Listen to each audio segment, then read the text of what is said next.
Well,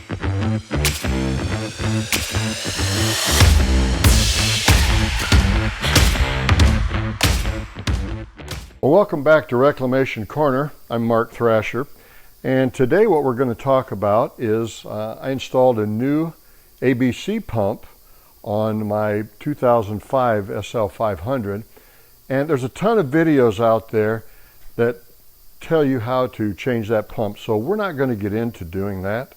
What I'm going to talk about today is pressurizing your system after you get your new pump installed. So let's get to it. Before we get to the main part of what today's video is, which is pressurizing the ABC system after you install the new pump, I wanted to talk about the old pump. This is the pump that I removed from my SL500, and the air I was getting again was just kind of a soft air. I think it was light green. I'm colorblind, but it looked light green to me. It just said drive directly to the workshop. It wasn't the red, you better pull over now because something horrible is about ready to happen. Kind of what the guys at Mercedes say is a soft air. But anyway, my valve block actually locked. The car was in the up position, so it locked there and it didn't sink anymore. But I removed this pump and I ordered a rebuilt pump from a place called Invasion Products out in California, and they sent me a rebuilt pump. So that's what's installed on the car now. This is my old pump, and I just wanted to see if you could see. If you kind of grab it here, and I'm going to just kind of pry out on the pulley here, or the flange. And I don't know if you can see that right down in here. You can kind of see that, and it's moving. I'm going to guess 30, possibly 40 thousandths. It's enough that and you can hear it and feel it. I really don't think it's supposed to do that. The other thing I wanted to talk about, if you're taking this out of your car, just kind of heads up, these two bolts right here, super easy to get at after you take the tensioner off. Super easy to get at. You pull those out of the front, but these two on the back, there's one here and there's another one up on the side of the engine, and there's a bracket that runs from here. That one and this one up here are evil bolts. A bolt up here, a nut here, and they are tough to get out. This one's just hard to reach. I actually modified a little 13 millimeter wrench with a bend in it so I could get up in there to get, once I got it loose, it spun right off.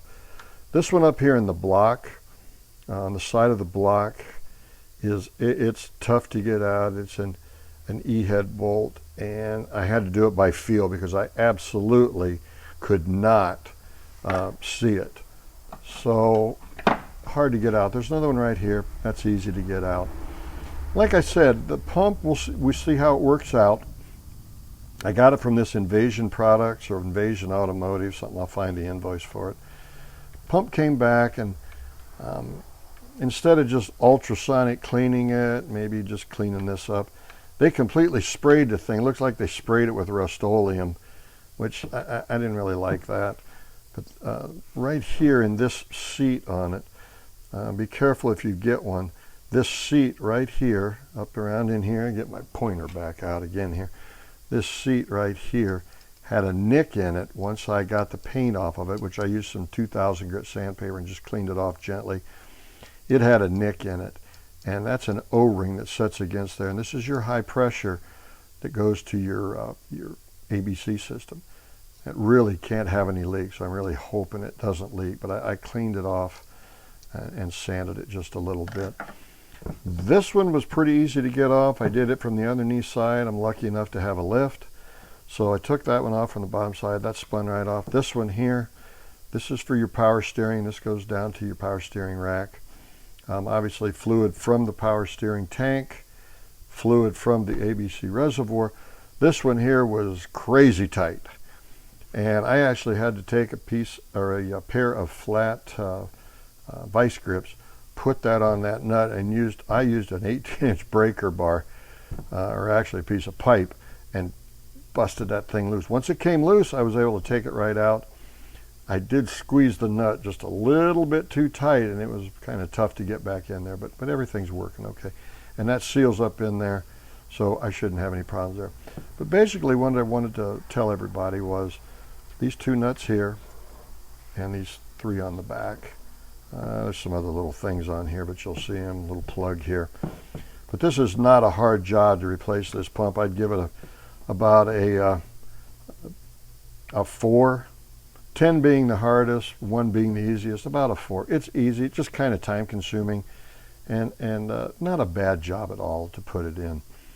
But we'll talk about a few other things here in a bit about what to look out for before we get to pressurizing that system. Another thing you've got to be careful about is I had this car came out of Florida, so it was, for most of its life, it's set in that insane heat down there. I'm up in northeast Indiana. We get salt and crap on the roads, and it does a whole nother bit of damage. If you get a car out of Florida, that heat just takes its toll on things. Quite honestly, I'd rather have to replace plastic than have it eaten away the metal. But this line, I had to take it off right here and right here because I had to pull the radiator fans out. And the easiest way to do that is to disconnect this so you can get it up out of there. But when I took it out of here, it was broke off inside this hose, and this tank, it actually just fell apart when I tried to pull it out. So I had to replace the reservoir for the coolant, and I think everything's going to work good. So just kind of be mindful of that. If you've got a car that came out of a cooler temperature, you may not have this problem, but be very careful when you're unplugging it. So we'll see if we can get a little close-up view of the ABC system here. So this is what I've got, and obviously when I turn my air on, we're going to hopefully not blow up the tank, but I've got this, I've already got it dialed down, and what I've done here is just went ahead and tested it. Let's see if we can do this. So I turn my air on here, and I'm just going to stick my, let's see how this goes. I'm just going to put my finger in it, and you can see I've got that down to about, it's about 13 psi. So we're probably going to dial that down just a little bit. As you can see here, I've kind of got it regulated down to about 10 psi, just above 0.5 bar. So I don't want to blow that tank up. Just going to go ahead and hook this up. Okay, so we're kind of got this so it doesn't. So we're just going to hook this down here and tighten it up. Maybe move it down just a little bit.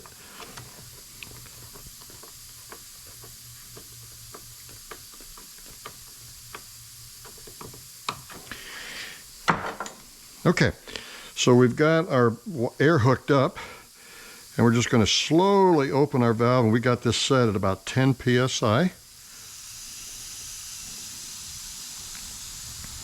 We've actually got a little bit of an air leak somewhere, probably coming out of here. We're going to see if that works when we start the car.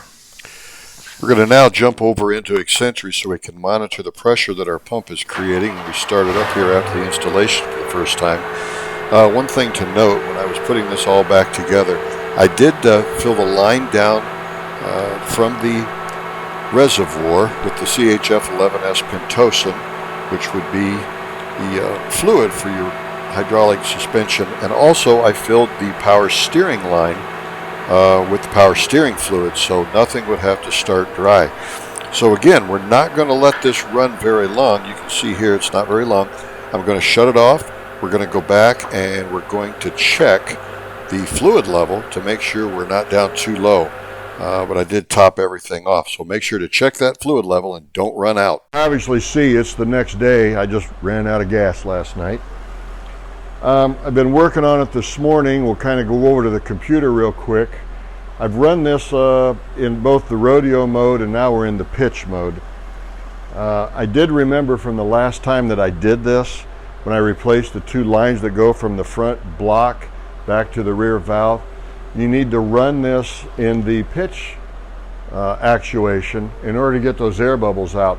I keep looking at the dipstick, and every once in a while I can see air bubbles on it.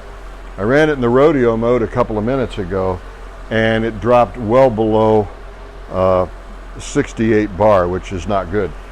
So I got my little flashlight and I kind of looked down in the tank, and every once in a while I can see an air bubble.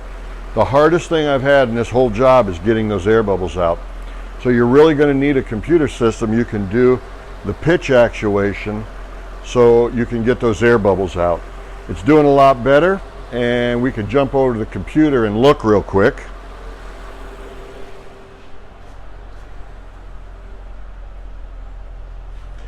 But as you can see from the computer, it's actually staying right around 170 bar, give or take a little bit. So that's actually a good thing. You don't want to run it out of fluid.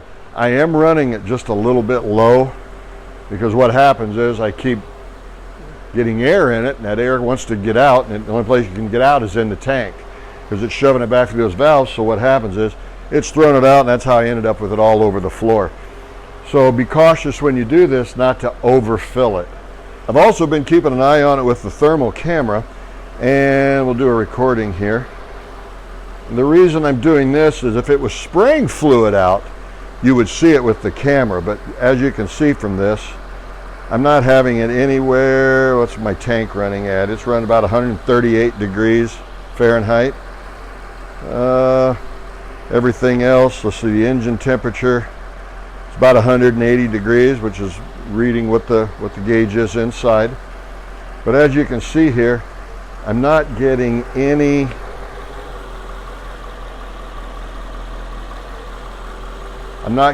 fluid spraying out, because the thermal camera would show that. So I'm not really losing fluid that way. Yeah, it's all looking pretty good, and I did get down and looked underneath, and it's not coming out on the floor. So that means I have to be losing it somewhere, and the only place I can figure out is it blows that air back into the tank. It has nowhere to go, so it just shoves it right out of the fill tube. So keep an eye on that.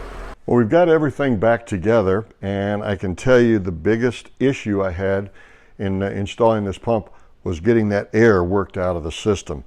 So take your time. You're going to have something. I don't think pushing the raise and lower buttons is going to do it. So what you need is some kind of a computer. I've got the Altel X431 system also. I may hook that up later and see how that works. But I have also Eccentric, and I know that does it. Make sure you do it in the pitch and not the rodeo. And keep an eye on your tank. If you see any air bubbles accumulating on the plastic, you know you still got air bubbles in the system. There shouldn't be any there. So anyway, thanks for watching. I hope this helps somebody.